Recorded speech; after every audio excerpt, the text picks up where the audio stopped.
Welcome to Discernment Now. We have a special episode. My name is Rich Van Every. This is Kevin Anthony. And we are going to get into the Second Amendment today, which is something Kevin and I both feel passionate about. Kevin has a vast more experience in this realm than I do. And we're going to talk the ins and outs of how and why this is one of the most important things that we uphold as Americans. Oh, yes, the very controversial subject of the Second Amendment. And honestly, it shouldn't be controversial at all. It's only controversial because certain people understand the importance to their agenda in removing the Second Amendment. So Right. we sort of have to start the conversation with, why did the Founding Fathers make this literally the Second Amendment, like right after free speech and freedom of the press? Right. The reason why free speech, freedom of the press, and the Second Amendment are literally the first two amendments is because they are that important. Mm-hmm. This was not an amendment that was tacked on later on and sort of an afterthought. This was absolutely essential. The Founding Fathers understood that if the people do not have a way to protect themselves from the government, specifically, that they could never be a free people. Mm-hmm. And so you'll hear all kinds of arguments about, oh, it's about hunting. No, it's not about hunting. You'll hear, oh, it's only for the militia. No, it's not only for the militia. Mm-hmm.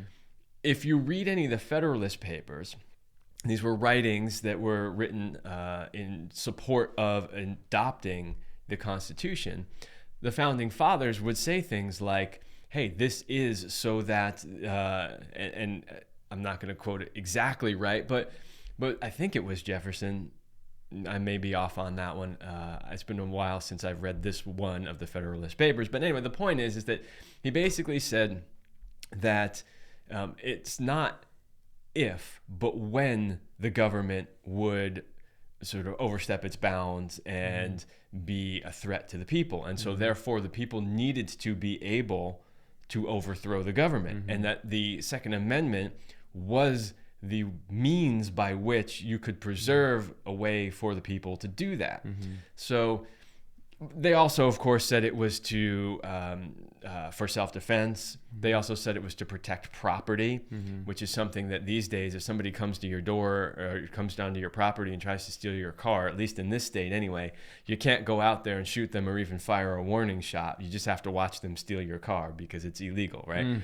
But the Founding Fathers didn't believe that. They believed that, yeah, if somebody comes on your property and is trying to steal something, you can protect your property with a gun. That's what they had in mind. So they believed it was for self-defense, defense of property, and also to overthrow a tyrannical government, which was the main reason it was codified in. Now, keep in mind also that the Constitution does not give you rights. It doesn't give you privileges. That is not the point. And this is a big misconception. It's a misconception because the people who want to take your rights away want you to believe this is true. It does not give you any rights. What it does is it puts down in writing the inalienable, God-given from Creator, whether you want to call it God, Creator, whatever you believe in, that when you are born into this world, you come in with certain rights. And they wanted to make sure that those rights were protected and preserved so that government could not take them away.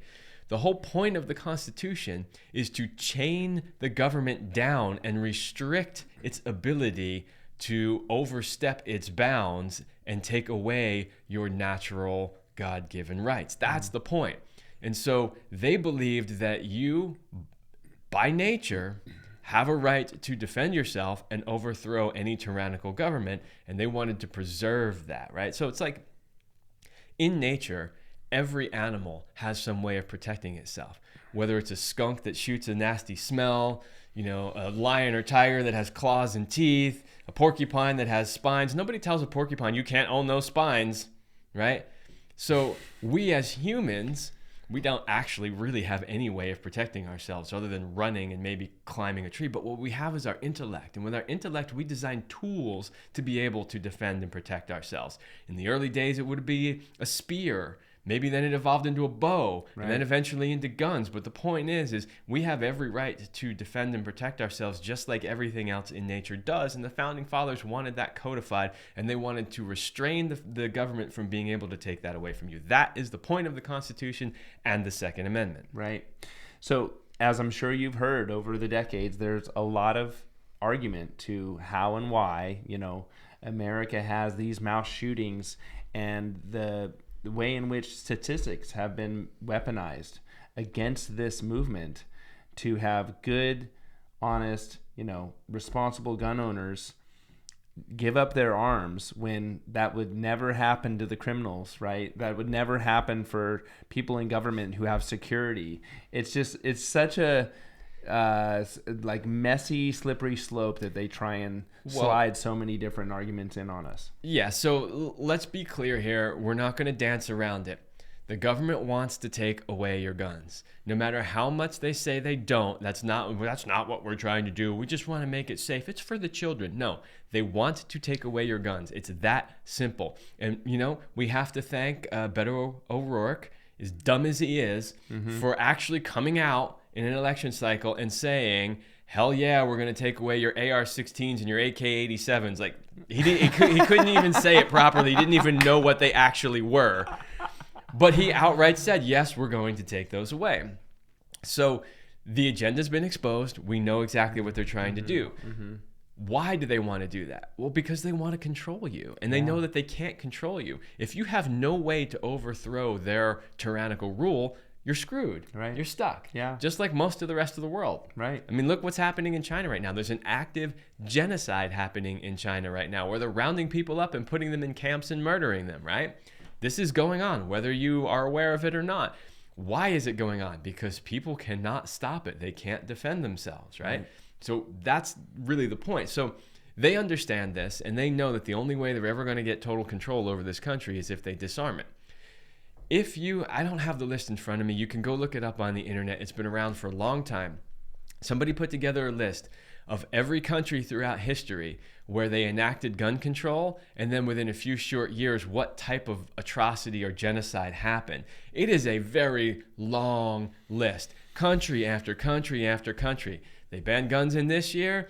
3 years later, they rounded up this bunch of people and they executed them all. Next country, and it's just the list goes on and on. We would bore you reading it here on this. Yeah. That's how long it is. Every despot knows that that's how you get control. You ban the guns first, and then you can do whatever you want. Yeah. That's the game that's being played here, and that's why they're trying to get rid of the Second Amendment. However, because it is in the Constitution, and because America has such a culture around the Second Amendment, it's not that easy to do here. So what they're trying to do is guilt you into giving it up on your own because they know they can't outright ban it. Right. Now they enact law after law after law that slowly, it's death by 1,000 cuts, right? Right. Little by little, they just, it's just this magazine, it's just this gun, it's just this accessory, it's just this ammunition, right? And then when you look at the bulk of them all together, it basically means you can't use your Second Amendment at all, right? Yeah. So they try, but that only works so well, and it takes a long time. So instead, what they're trying to do is engineer situations to get you to basically call for it to happen yourself. And they do this all the time. It's back to problem, reaction, solution, which we talk about all the time. So And it's happened in other countries. Like, that's how they did it in Australia, right? I mean, they literally had just one or maybe a handful of incidences and then got the public to turn in their firearms. Yeah, well, and now they want to grandfather them out of people's hands in Canada. As you pass on, then they will get them. So they've got so many tactics. What's really funny about Australia is anti-gun people love to show Australia as being the shining example of gun control, except like nobody turned in their guns. When you look at how many guns they know were in existence and how many were actually turned in, like basically nobody turned them in. Well, of course, good for you, Australian citizens. You shouldn't turn them in, right? So that was kind of a joke. And when you look at the crime stats too, it's a joke. It hasn't stopped the violent crime at all or any of that stuff. But the whole thing is a joke. But the idea is, they want control, they want to take it away, and so they're engineering situations, right? And what do they always use? Now, I know where you want to go with this, and we can go there maybe a little bit, but the idea of school shootings or mass shootings, and they generally tend to be mass school shootings. They haven't always been. Sometimes they're movie theaters or whatever. But the Las Vegas one's a good example. Las Vegas one, right? So they always, now the argument that comes up there is, did they? Well, first of all, some people say they didn't even happen. Other people say they did happen. But then the question is, did they happen on their own, or were they orchestrated from behind the scenes? And I don't really want to get into that too much here because it varies based on situation, and we don't know any of it for sure. Right. They're all possible. They're all possible. Yeah. We have good reason to suspect the FBI for, at very least, prodding some unstable individuals and providing them with the resources necessary. But we don't really know. We can't prove any of that. It doesn't really matter for the sake of this discussion, though, because whether or not they were real and happened on their own, or whether or not they were created or, didn't even happen and they just made a big media story, the simple fact of the matter is that they take these and they exploit them to push their gun control agenda. So, again, it doesn't really matter who created it. The idea is, now that it happened, we're going to put it in the news cycle 24/7, and we're going to scare the pants off of everybody and get them to say, this is it. We need to get rid of all these guns. Now, here's the joke of it, though, is people, you really have to understand that if you were to ban all guns today, the only people that would give up the guns would be the law-abiding citizens. Criminals are not going to give them up. Criminals did not get them legally to begin with. So now you're going to have a situation where only criminals have guns and all your law-abiding citizens are disarmed. Now, here's another thing. Absolute disaster in the making. Of course it is. Just of course it is. But they know that, and they yeah. want the carnage. Yeah, That's yeah. all part of it, right? Yeah. And you'll watch the narrative change real quick if that were to happen. If they were to ban all guns and the good people didn't have them and the criminals had them, all of a sudden it wouldn't be about the guns anymore. It would be about the criminals and the criminal behavior. And we need to crack down on criminals, and we need to do, and they would just completely drop guns out of it altogether. They would because they're completely dishonest. Yeah. So we were going somewhere else before that happened. Sorry, I interrupted you. No, I think that, really for me personally, I had such a kind of mute confusion about it and just thinking, well, I don't know what to think about like owning a gun and why it's important and why it was in the Constitution. So the fact now of the matter is that level of education in our public school system has long been gone. We really have to rely on one another to educate one another and remind each other, especially the younger generation, to practice responsible gun owning and how to really be a sovereign citizen in a sense without having these. And so obviously there's a lot of really important issues around gun ownership that we probably won't get into today. I think this is more about just really helping people to, become responsible gun owners if they're not already. So, maybe we can speak to that a little bit and how and why, even certain people recommend that an AR should be a part of every household. Well, early on, when the Constitution was first adopted, there were states that basically made it mandatory for all able-bodied men, age 18 and over, to be part of the militia, and therefore were required on their own, not as part of the militia, to go out and buy their own guns and ammunition in case they were called upon to be part of the militia. Wow. Now, so people will often say, well, see, this is only about the militia, and we don't need a militia anymore, so you don't need to have guns anymore. That's not the point. Yeah. The point is they wanted all citizens to be able to defend the country, not just a standing army. In fact, historically, we were not supposed to have a standing army. In fact, we were not supposed to have a full-time professional standing army. We were only supposed to have the citizens who were armed with the same weapons that the military has, right? And they were supposed to be the defense for the country. I still argue that even though we do have a professional military, that every able-bodied man or woman should have the training and the knowledge to be able to use firearms to defend themselves, their family, their property, or their country. Amen. That's just part of life. That's Right. called being on earth. Right. And there are instances even today where the public is coming in to support the police departments or the border patrol, especially in some of these border states that have, a lot of cartel activity.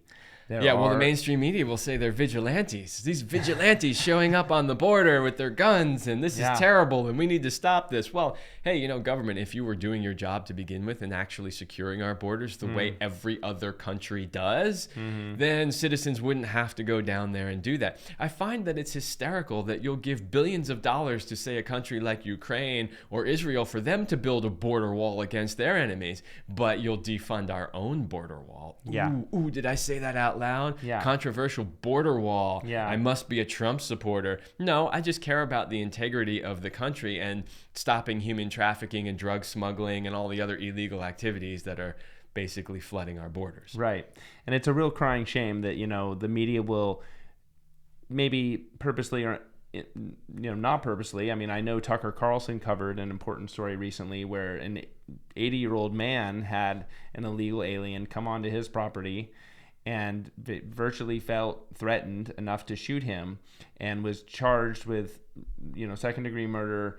They basically just really treated this man like a criminal when he wasn't, and tried to, in a sense, make an example out of him. They wanted to make an example out of him. Is what and this is just one of those things you got to have discernment about to recognize that's what's happening here, and not, something that is the opposite of that, which is more guns, more problems, because the guns are never going to go away, and we're never going to give up our guns. And so this is the kind of moral conviction that is necessary in order for more Americans to stand up to not only preserve this right and constitutional amendment, but all the other ones that are unjust. Yeah, so that are just we talk on the show about a lot of things. Like we talked about in a previous episode about free speech and freedom of the press.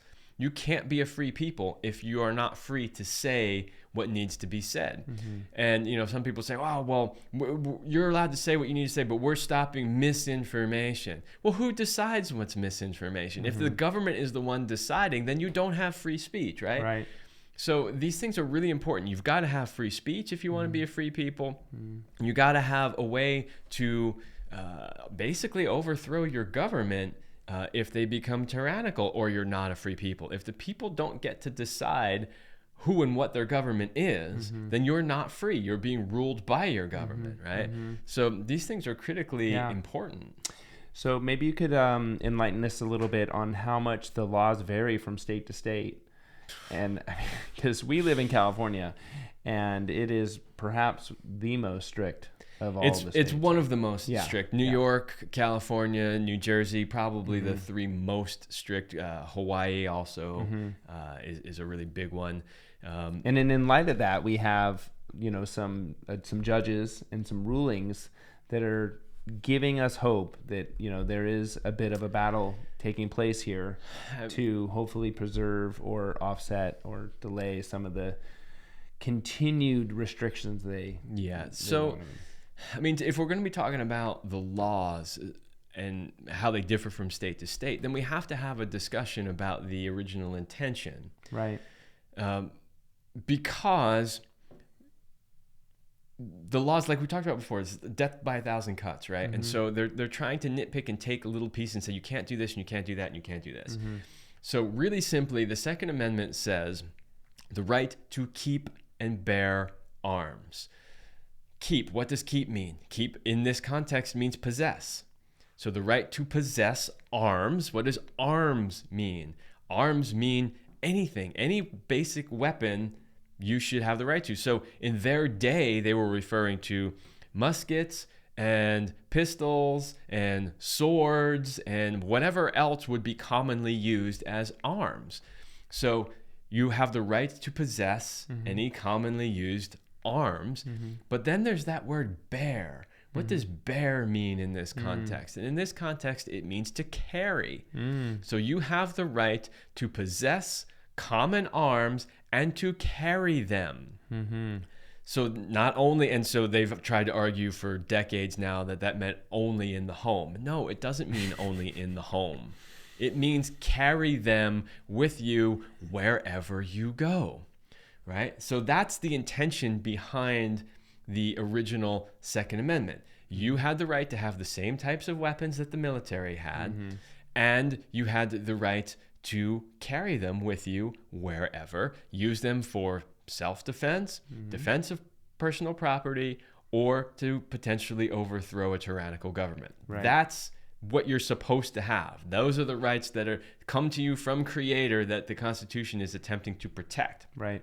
So now we look at states, and what have the states done? The states said, well, you can have this, but you can't have that. And you can carry this here, but not over here. And you can't carry that, but you maybe can carry this. And right, they create this complex web of laws. Now, an astute observer would look at that and say, wow, that, when you really understand it, that's really complicated. Like, how does one know what they're supposed to be doing and what they're not supposed to be doing? For instance, the perfect example of that is after the New York State Rifle and Pistol Association versus Bruen case, where we got a favorable Second Amendment decision.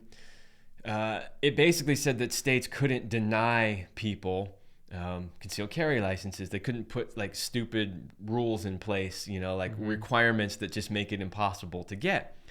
So what did New York State and then California do immediately following that? They said, okay, if we can't stop people from getting CCWs, then we're just going to make basically everywhere you could possibly go a quote unquote sensitive place where you're not allowed to carry. So currently in the state of California, sensitive places would be federal government buildings, post offices, schools, any quote unquote bar or place that makes more than 50% of their income from alcohol. These are some of the places that you're not allowed to carry, even if you have a license.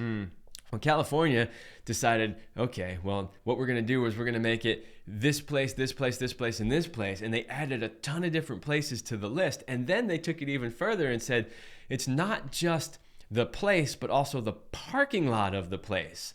So you couldn't even pull up and say, take it out and lock it up in your lockbox in your car and then go in. You couldn't even be on the grounds. Now, why is that tricky? Well, because some of these things were like private daycares and things like that might be, say, in a strip mall. So there's a strip mall with a whole bunch of businesses, right? But there's one business in that strip mall that happens to be a quote unquote sensitive place. You're not allowed in the parking lot, but since it's a shared parking lot, you now can't go anywhere in that place.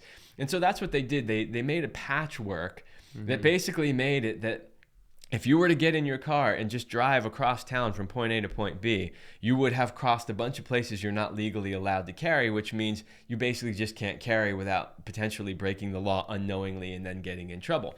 Well, that was the whole goal. Yeah. Let's make it even more crazy now and bring in the fact that from state to state, these laws are different in practically every state. Right. And so if you travel, especially people, a lot of times people are like, well, okay, if you're traveling, just leave your gun at home. But there's a lot of people that live on borders and that maybe live on one side and work on the other and travel back and forth all the time. Yeah. People that have houses in more than one state. It's super common for people that live here in Southern California to have a second residence in Arizona. Happens all the time, right? Or Nevada, right? So now traveling back and forth, right? How do we deal with that? So really what should happen is we should get, and I'm really not a big fan of the federal government coming in and making laws that apply to the whole country, unless it's in the Constitution. That's the exception. So I don't think the federal government should be coming in and telling all the states, you have to do this, you have to do this, you have to do this.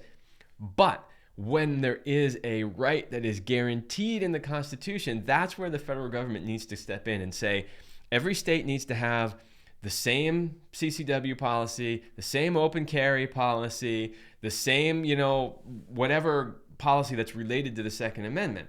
And honestly, the policies should be really, really simple. Like there's a huge movement right now in the country for constitutional carry, which is great. States are passing laws that say, if you live in this state and you're a citizen and you haven't been convicted of certain crimes, then you don't need a license. You get to carry your gun concealed just by virtue of the fact that there's this thing called the Second Amendment in the Constitution that says you have a right to keep and bear arms, right?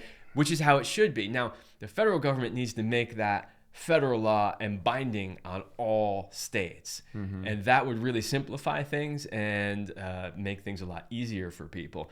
Of course, they don't want to do that because they don't want it to be easier for people. They want it to be complicated. They want to catch you, right? Because if they catch you accidentally breaking a law, now they can take away your Second Amendment rights forever, right? Yeah. And the more people they can do that to, the happier they are. Yeah. Right. So if they can't ban it all together, they're just going to try to take it away from as many people as possible in every way possible. So, that's sort of the confusion that law-abiding gun owners have to deal with. Is like, what can I have and where can I have it and where can I carry it and what about transporting it and what about the, and it gets complicated. Whereas criminals don't pay attention to any of that. Yeah. They just get whatever they can get or whatever they want in the black market and they carry it wherever they want and they do whatever they want with it. Yeah. This is crazy. So I think part of what, this should lead to is really, what would you advise for people who are interested? What are the kind of initial steps to become a, responsible gun owner? And, or maybe before that, even we could touch on the types of scenarios in the future that a lot of people have a tough time believing would ever happen, in which you would really need to use a firearm, right? Because I mean, we've been blessed in most of our lives to not have to go to that point. And so obviously the firearm's never meant to be used for anything other than truly protecting yourself. And so there are potential situations in the future that a lot of people might have a tough time grasping, in which you would need that. Well, all I'll say is it's definitely more possible than you realize that the original intention of the Second Amendment will be needed in the future. I'm not saying it's needed in this moment. I'm not telling anybody to do anything violent at all. Absolutely not. Right. However, there is a possibility that it might be needed sometime in the future. Right. I mean, who knows? And if you don't prepare now, then it's too late, right? Yeah. And this is one of the beautiful things that I wanted to mention as well, is that by being a gun owner, you're forced to know the laws a bit better. Not only practice being very responsible with it, making sure you know all the things, but knowing the law a little bit more and, and hopefully applying for a concealed carry permit. The stats are very, very clear. When you look at the actual statistics, and these are statistics that are coming straight from the Department of Justice or the FBI or whatever, when you look at the stats, it clearly shows that in areas that have higher gun ownership, there's less crime.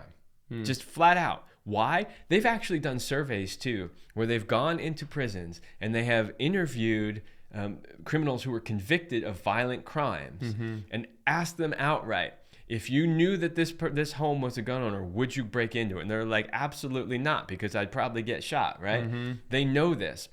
When you look at the stats on gun-free school zones, what a disaster that is. I mean, and again, they go and they interview these people and it's like, well, of course I can go to those places because gun-free zones mean I'm not in any danger. I can do whatever I want. I can create as much carnage as I want, right? So we know that that is the case in those areas.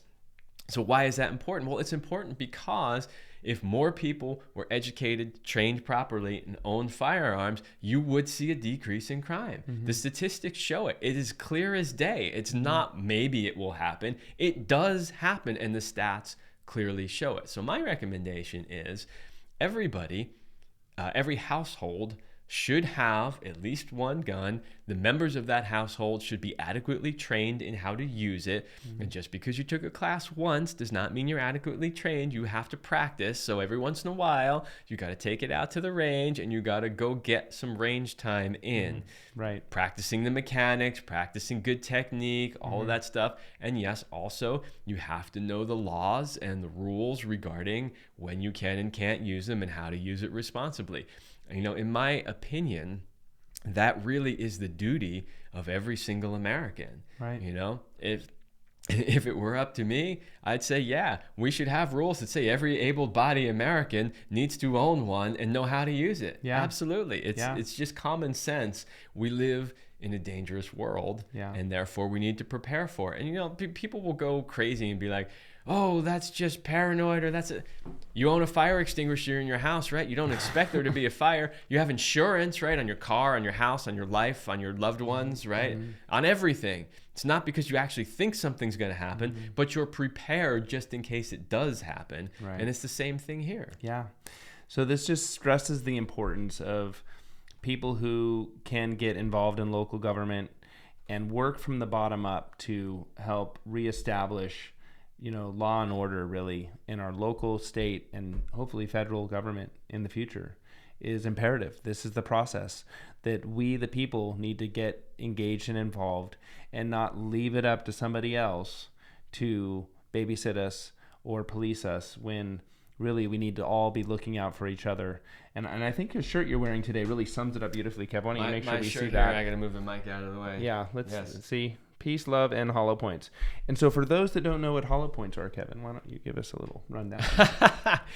Okay, well, hollow points are bullets that expand, and they get a bad reputation because they, at some point in like the 80s, were termed cop killers. And I'm sure the media or the government had something to do with that.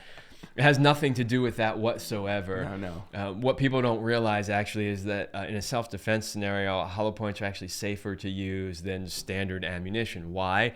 Because standard ammunition, when you shoot somebody, there's a high likelihood it will go in them and out them and then hit something that is unintended. Whereas an expanding bullet, when it hits, it expands and it stops. So it does two things. It delivers more kinetic energy, which means it's more likely to literally knock somebody down or take them down. And it prevents that bullet from passing through and potentially hitting an unintended target, which is really important. So that's what hollow points are. They are a fantastic self-defense weapon, and they are actually safer to use than standard ammunition.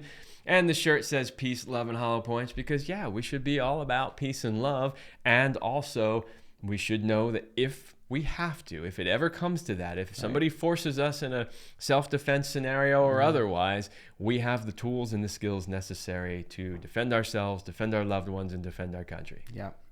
So we do not support violence in any regard. We are peace-loving individuals here, and we really just want to empower people to take responsible action and to protect their God-given rights and hopefully look out for one another, look out for our neighbors and really, have fun as a sport with it because it is an incredible sport and a great thing to do with a family. I would just say if your view of the Second Amendment comes from what you've heard from either our government or our media, that hopefully this episode will get you to think differently about it and maybe think a little bit more critically about what it is and why it's important. So with that, thank you so much for watching and have a beautiful rest of your week.